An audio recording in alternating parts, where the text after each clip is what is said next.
we are an organization who commenced our operations in 1988, and we are the first consultancy in India to operate under a corporate banner. To be very frank, we are the first people who started this mode of consultancy, where we help students fulfill their dreams of studying abroad. So when Australian universities first came to India 30 years back, Mr. Sridharan was the first person who they got in touch with. And we were the first organization in India, one of the first organizations in India to tie up with Australian universities. So you can see a small snapshot of a current office premises, which is located in KK Nagar in Chennai. But we operate all across India, and we have sent students from all over India. And so as you can see, we've sent over 15,000 students from different parts of the country. And we are also a member of ARI from the day of incorporation. ARI is an association of Australian representatives in India, and Mr. Sridharan is one of the founding members. We also have good relationship with the Indo-Australian Chamber of Commerce.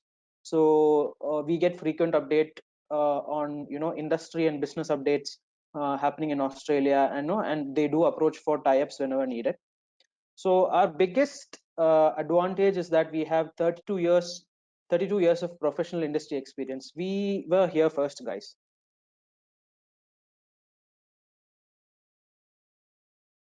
Okay, so these are two achievements of our company. In 2017, we were chosen as the Consultancy of the Year by the Higher Education Review magazine. And in 2020, in the month of April, we were selected as one of the top 10 most promising overseas consultancies in 2020. So more to come, and there are many more achievements over these 32 years, and we consider these two achievements very significant to us. Okay, so why would you pick us for your overseas consultancy needs? So these are a few of our USPs. We do not charge you a single penny for any of your consultation visits. N number of times you can walk in during our working hours, and even when we are not working at our premises, we are always by our phone, and we are ready to pick up your calls and help you out. Since we are a small team, we are able to deliver very highly personalized services. So we take extra care of every student who walks into our office. And in the country, we have one of the highest visa success rates. And I can very confidently say that we've not had any rejections at all. If the documentation is processed, if the document submitted to us is proper and everything is good and everything is cleared by the immigration office, you get a visa. We have highly experienced counselors, having more than 20 years of experience with EATC and British Council certifications. And we also provide a lot of free of cost add-on services. We don't charge you for extended services like a tourist visa if your parents would like to come and visit you, or they would like to come for your graduation, or if you are already married and you want to bring your spouse, we also help on the paperwork regarding your spouse's visa. And another very significant thing to note is that we do not have any history of any negative review on any online review platform.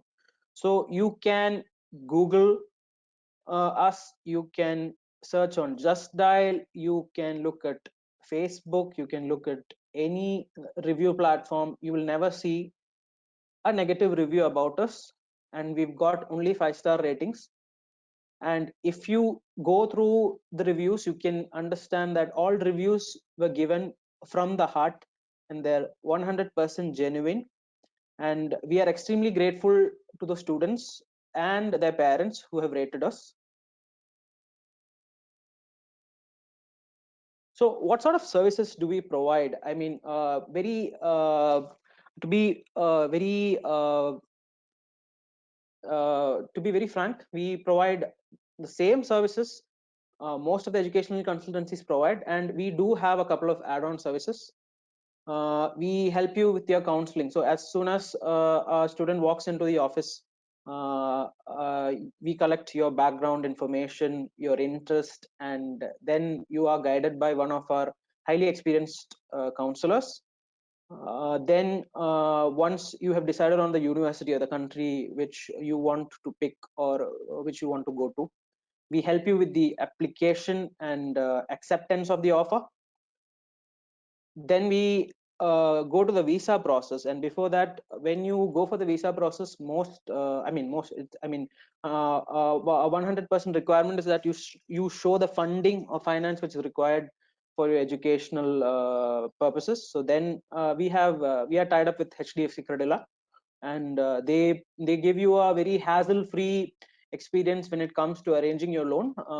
We have worked with them before, and we have recommended past students to them too, and there was we have only received very positive feedback from them. And yes, we help you with the visa applications. We follow it up, and we keep you updated and posted on what's happening. And we also give you pre-departure counseling, where we invite you probably say a month or before you wish to leave, and if you need help with arranging your accommodation, or even flight tickets, foreign currency, we have associates who work along with us on these lines, and they can help you with the same. Okay, so our top study destinations are Australia, Singapore, the UK, Ireland, Canada, New Zealand, USA, and Europe. Australia, Singapore, UK, Ireland, and Canada, we have direct representations, whereas in the other three countries, we work through our associate partners, because we do not have any direct representations there. A core competency or our expertise lies in sending students to Australia. As I mentioned before, Australian universities were the first to reach out to us when they landed in India 30 years back. Okay, so studying in Australia, I studied in Australia for 2 years, from 2018 to 2020. So I started off in 2018 Feb and finished in 2020 Feb. So I did my MBA in marketing from Edith Cowan University, Perth, Western Australia. And I had mentioned earlier that I'd gone through Mancomp. So these are few of our prestigious representations. We represent University of Tasmania. Monash University is a Group 8 university, and they rank 33rd in the world. So very prestigious university and a very good institute to study with.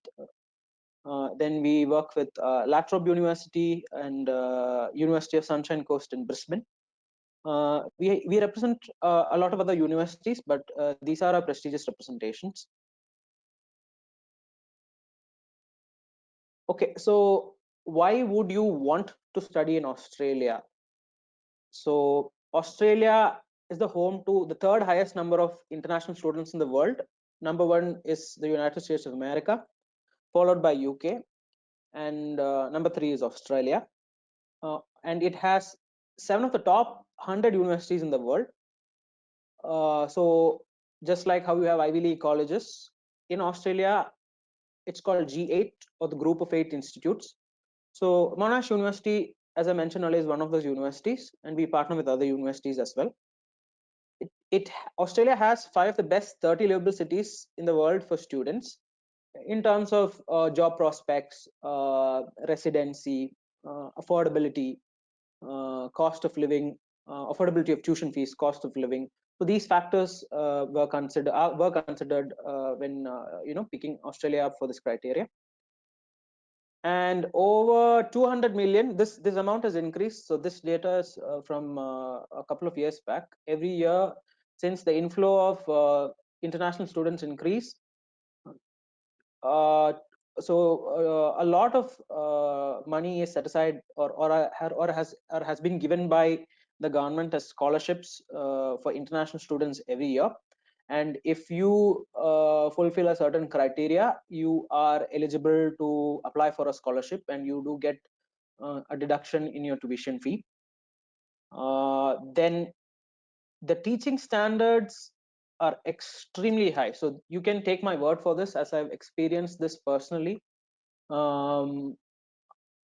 I enjoyed my 2 years of study. Trust me, I'm not a very academically focused person till I completed my UG. I did fairly decent, and I, like any other teenager, I had to be poked and prodded by my parents to sit and study or take my books or complete my assignments. But it took a complete turn after I set foot in Australia, and I started experiencing the high quality teaching standards and the excellent faculty. You will just love studying there. There is so much of practical learning, uh, and I think it's a good mix, or a healthy mix, as I would like to call it, of textbook and or theoretical learning and practical learning, which is very, very important.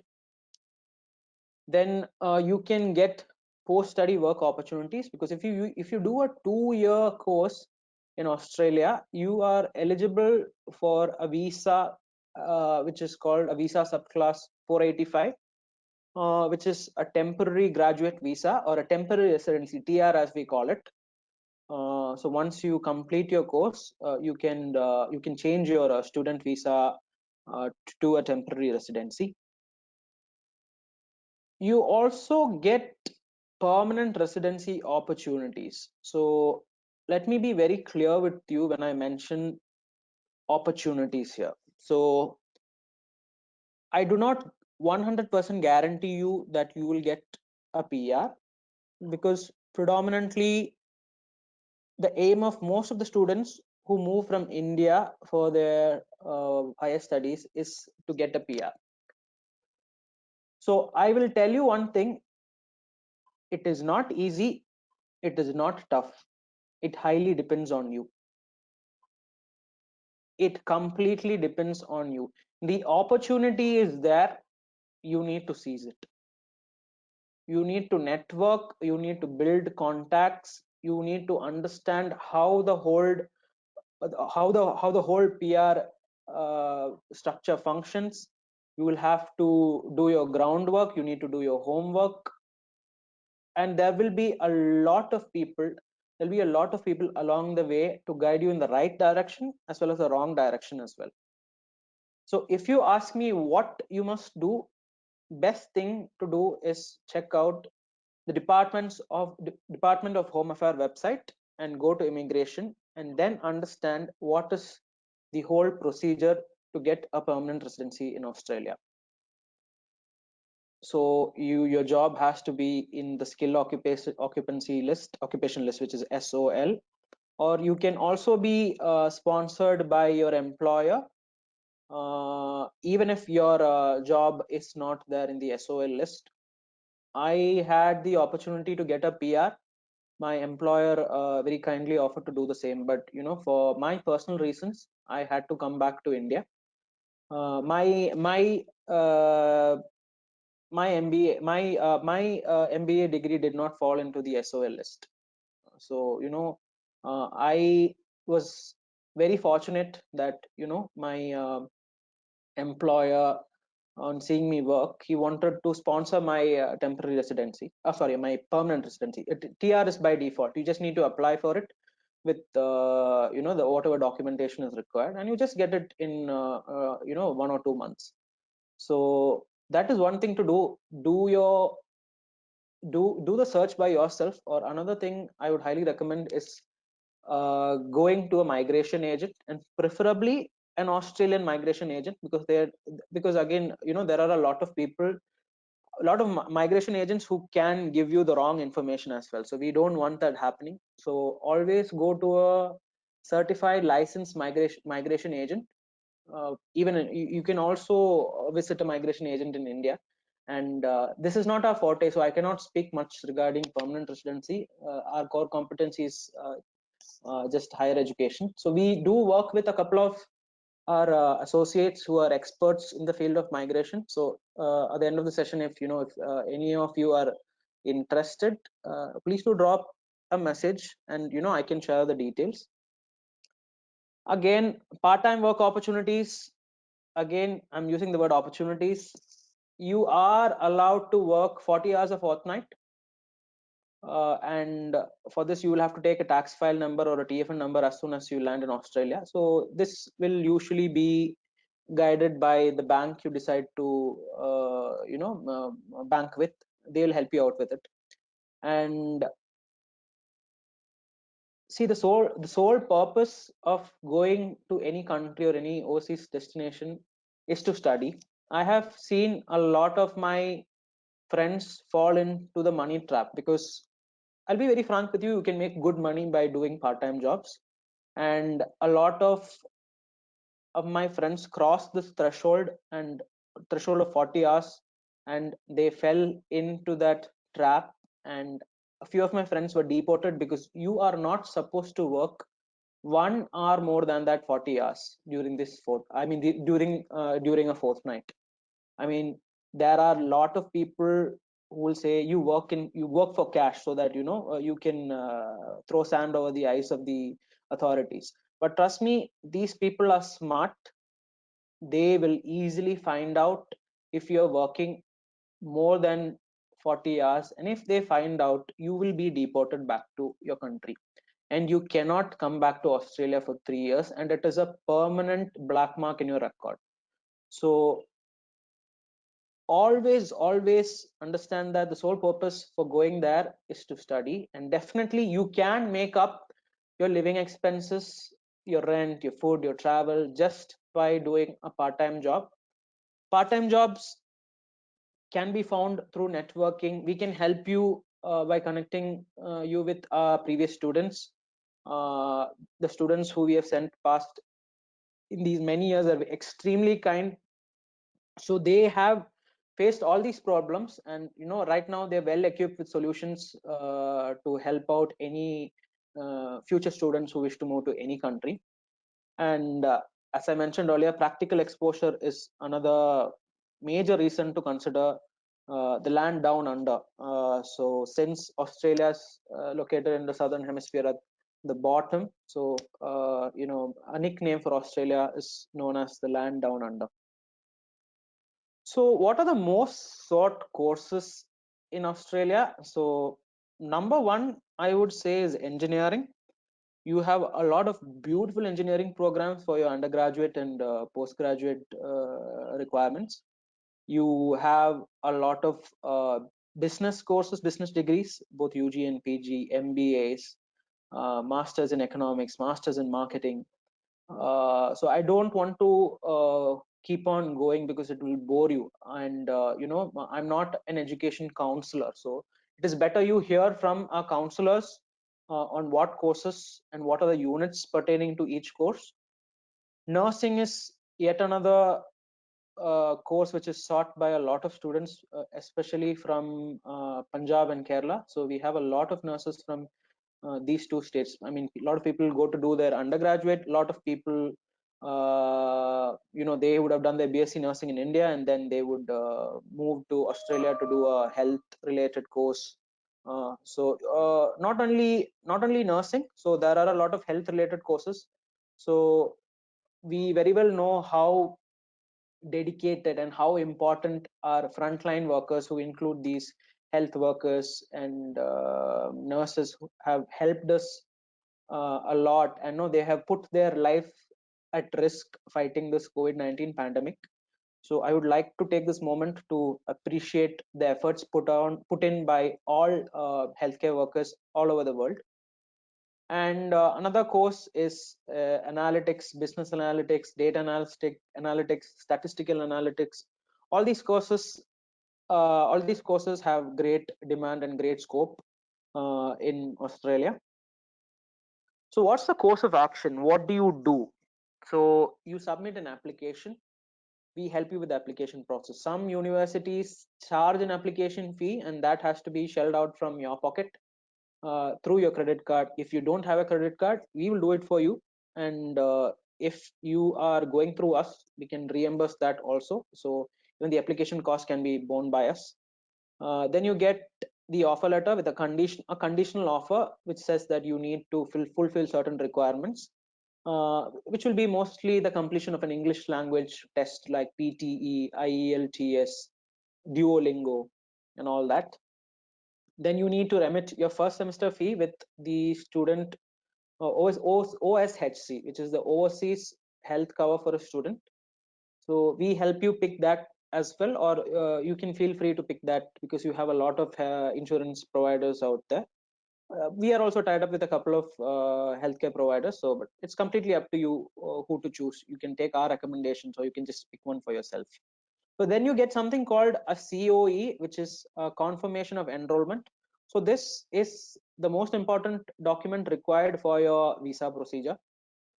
So once that is submitted with all other necessary applications to the immigration, then you'll have to go for a medical test. So again, the Australian government is tied up with a lot of healthcare providers in the country. So it is up to you who to go to, and then the results shall be submitted directly to the immigration. Then we also help you book your tickets, your travel arrangements, your accommodation, foreign currency. We have a lot of associates who have been working with for the past 32 years who can help you out with this. And housing arrangements, I'll talk to you the next slide. So we also help in finding part-time jobs for students. We do not give you 100% guarantee or assurance, because I personally can guide you on how to find a part-time job.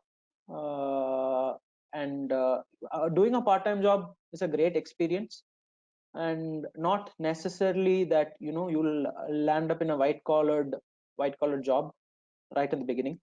While doing a part-time job, you'll have to be working at a fuel station or KFC, McDonald's, any fast food chain. You can also end up being a cleaner. For the first 6 months, I did not have a job. It was very hard for me to find a job, but one of my dad's best friends here was kind enough to give me a contact, who I networked with and slowly built a relationship. And he offered uh, me a job in his office. So I was a client services administration and junior accountant officer at his accounting and financial planning practice. That was a great experience. So in these 6 months, I have done a couple of jobs on and off, not any permanent job. So I have done Uber Eats, where I had a car there, and I had to make pick up food from fast food chains and then drop it off at the doorstep of customers. Then I have done a couple of cleaning jobs, cleaned offices.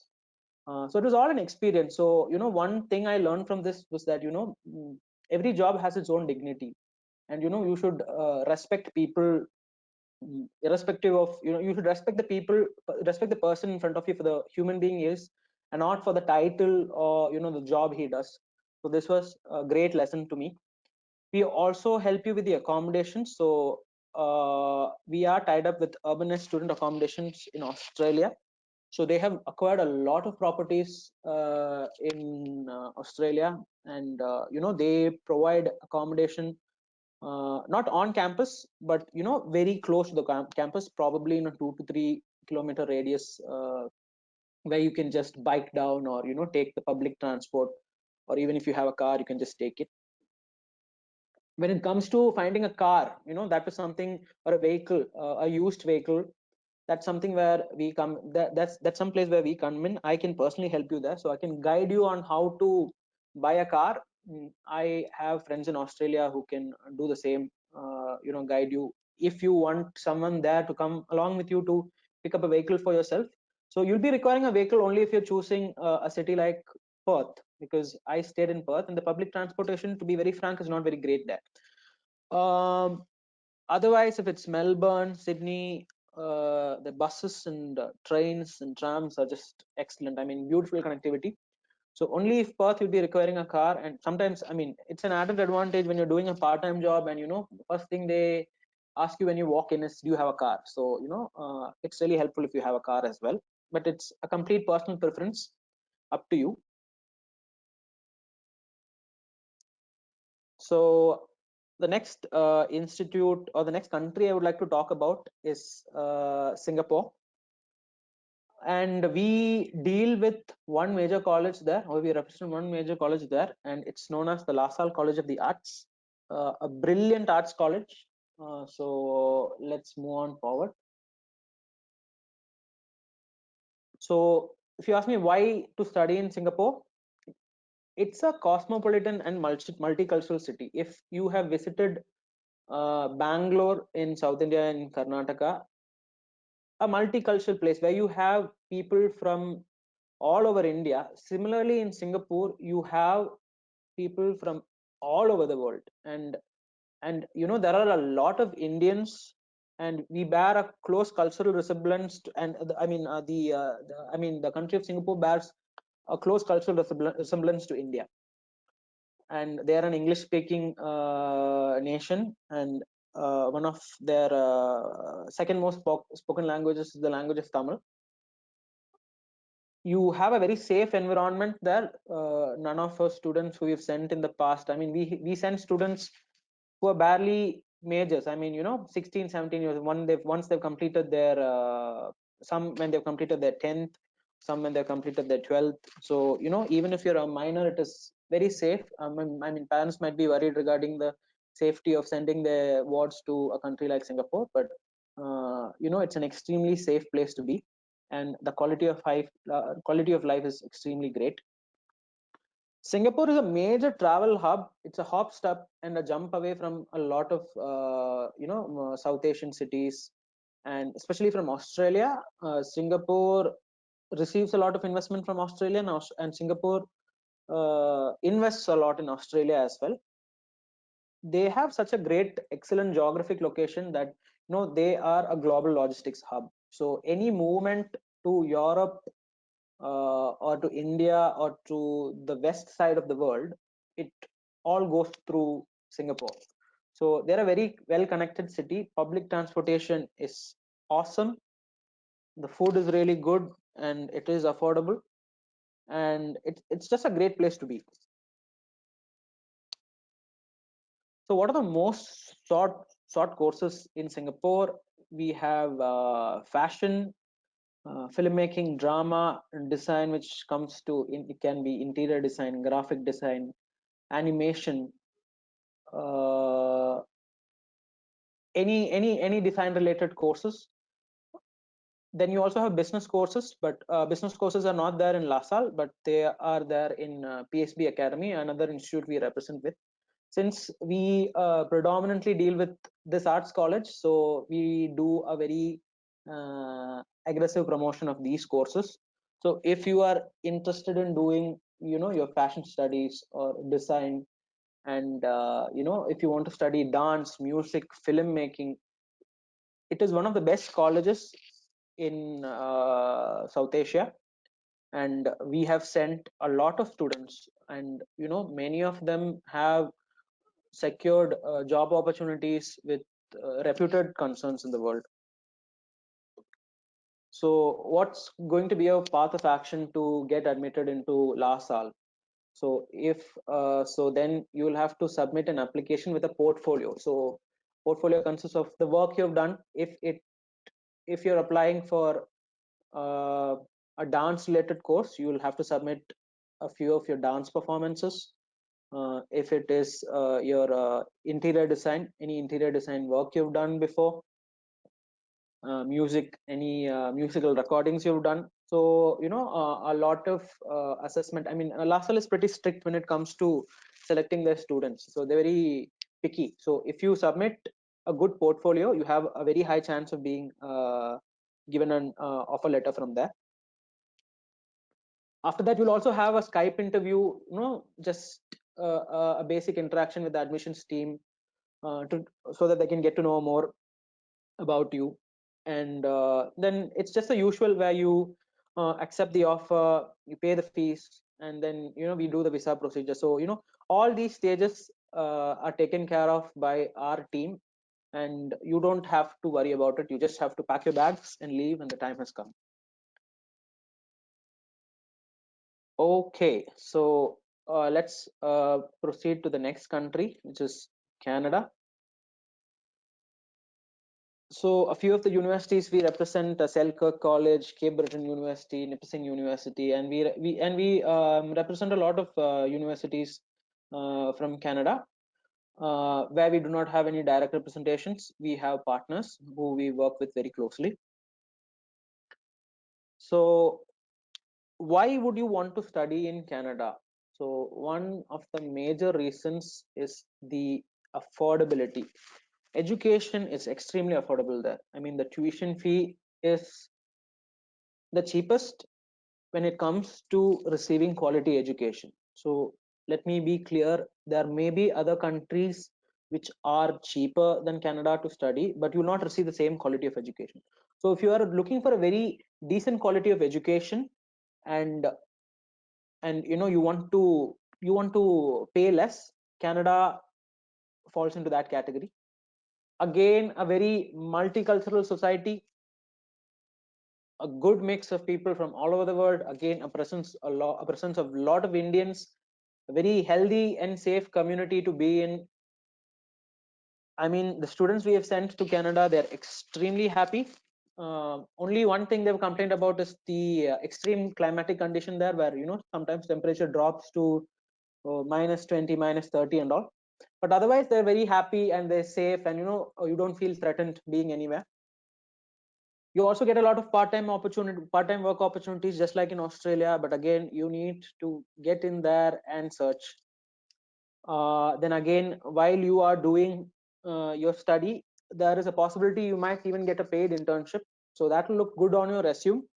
And this is something which we cannot arrange. It completely works like where the college or the university you pick, they will have internship programs, but we can help you pick the universities if you want to have this experience, because it will look really good on your CV. You again have post-study work visa and job opportunities like a permanent job. Again, that is completely up to you to search and find. So spoon feeding ends when you decide to go study um, in another country, in another institute. So you need to do a lot by yourself. You become a lot more independent. Trust me, this is my personal experience. I am a whole lot responsible now, a whole lot independent. I learned to manage my finances. I was very bad at managing my finances while I was working here in India, before I left for my higher education. But right now, if you this is from my heart. I have changed a lot, and I thank my parents who gave me this wonderful opportunity to go abroad and study, because without them and my close circle of friends, I am nothing what I am today. So I would like to take this minute to thank my parents and my close family and friend circle. So yeah, the opportunities are there. I'm pretty sure you would have heard about the expression carpe diem. So that's pretty much it. You just need to seize the opportunities. If you sit back and decide to be lazy and relax, no one is going to put everything on a plate and give it to you. You will have to go out there and find out what's happening, and put in your fair smart work. I would like to call it smart work. Gone are the days of hard work. If you're a smart bloke, you can survive in this world.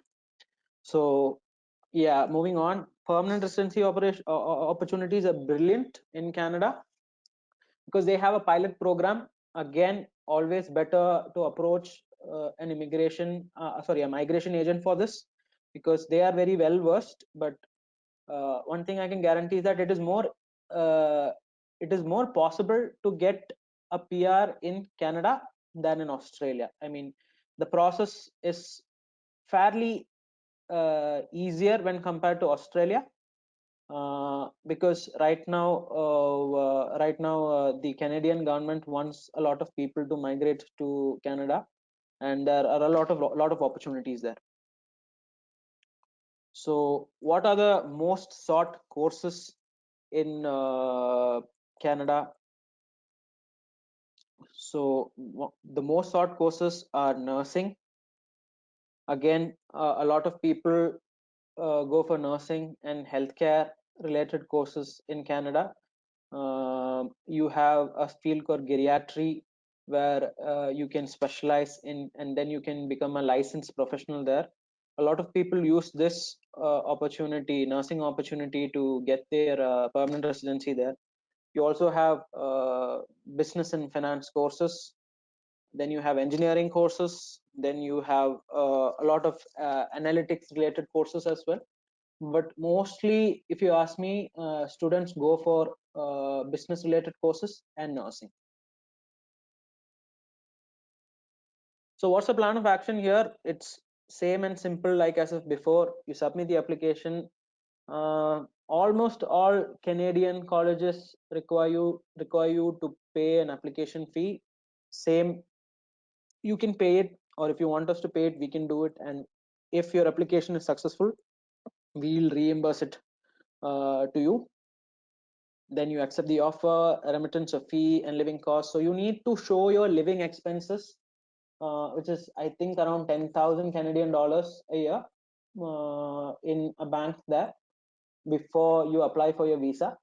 Then visa procedure is also again taken care by us. So be it for any country, it takes around 1 or 2 months for the whole visa process. I mean, there are instances where you get the visa in 1 day and 15 days and 30 days and also 45 days. So it's pretty unpredictable. So to be on the safer side, I would like to say that it takes around 1 to 2 months to complete your visa procedures. So plan well in advance when you want to go. Then when it comes to studying in UK and Ireland, we represent the University of Bradford, Coventry University, University of Northampton, University of Sunderland in UK, and we partner with other people also. Then in the Ireland, we represent Griffith College and the Limerick Institute of Technology.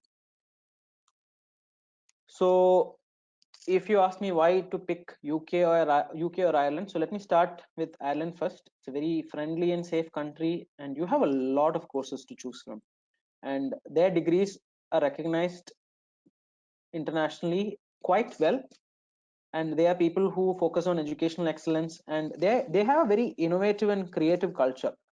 So interesting, it's very interesting to know that they are the people behind I mean, their brains are behind the innovation of the submarine, color photo, soda water, aircraft ejector seats, and even surprisingly, this is something which I didn't know. They are the reason that we all enjoy chocolate milk.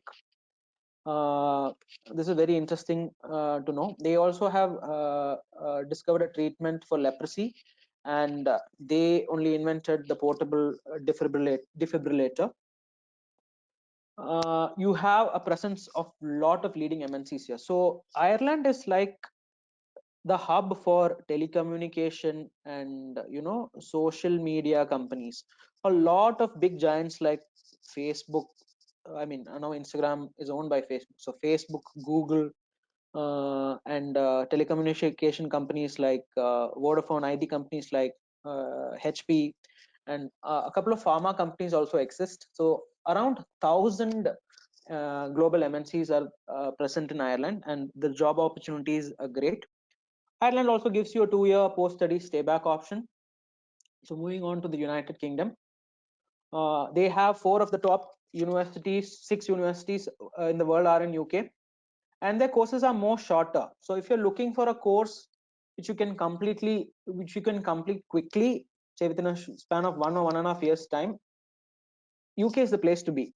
So very quickly, a very intensive course. A lot of good courses are there in business, um, in engineering, in physiotherapy.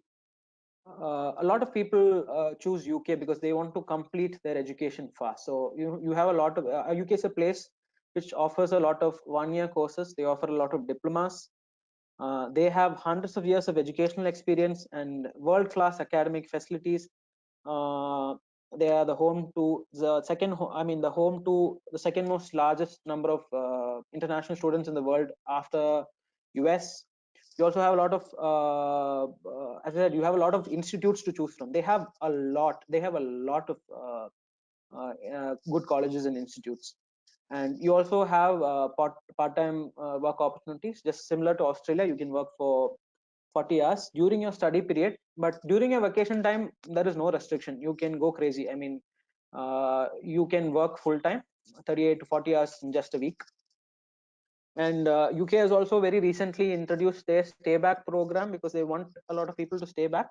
And that means there is a possibility there are a lot of opportunities available for students. So most short courses, as I mentioned earlier, so your left side you see is UK physiotherapy, brilliant courses. You can work with NHS there, or we have students who have set up their own practices after studying physiotherapy. You have good law programs. Law is a field where you can flourish in UK, depending on your personal capability. Always, you can flourish in any field. If you ask me, it depends on how good you are, how dedicated you are, how focused you are, and how smart you are. And you have a lot of business courses in the United Kingdom as well. A lot of one-year MBAs with specializations, masters in economics, masters in digital marketing, uh, masters in actuarial sciences. A lot of interesting courses. UK has, I can very confidently say that UK has a big array of very interesting courses to choose from. And one very interesting course which you can do is sports management. So UK has universities which offer one of the best sports management courses of, best sports management courses in the world. So if you are interested in becoming or interested in taking up managerial roles in a sports team, like if you want to become a football manager for a team like Manchester United or Arsenal or Barcelona, or if you want to be in the managerial division of an IPL team or the national team, we have sent a couple of students in the past to universities like Cardiff, where they have a beautiful program where they teach you sports management. Very interesting field. And on the right side we have Ireland. And as I mentioned in the start, Ireland is a company with Ireland is a country where a lot of information technology, IT, computer related courses have great scope, because the job opportunity providers are all predominantly are from that line. So cyber security courses have great scope in Ireland. Digital marketing, because companies like Google, Facebook, name any social media company, Pinterest, all of them have their offices in Ireland. And digital marketing is the way to go now, with the current market condition. A lot of businesses, be it already the big businesses were into digital marketing. The small businesses who had stuck to field marketing and traditional old school ways of marketing have picked up digital marketing and started implementing them in the business. Artificial intelligence is also picking up in Ireland. Great scope, very good courses, and good work opportunities as well. Moving on, again, how do you go about it? Simple and usual. You submit the application, you wait for the offer, accept it, you remit the fee and the living costs, then you book your tickets, then you fly. Sorry, I've just mixed up. My apologies for this. So visa procedures come first, and then it's travel arrangements. So sorry for that. So yeah, it's pretty simple. Most of the countries have the same process. How to go about it, or the course of action, as I would like to call it, is very similar. Only a few changes here and there.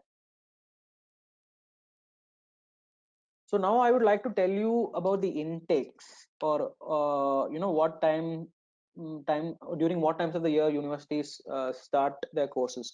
So Australia is from February to July. Singapore, LaSalle has an intake for UG students in August, PG in January.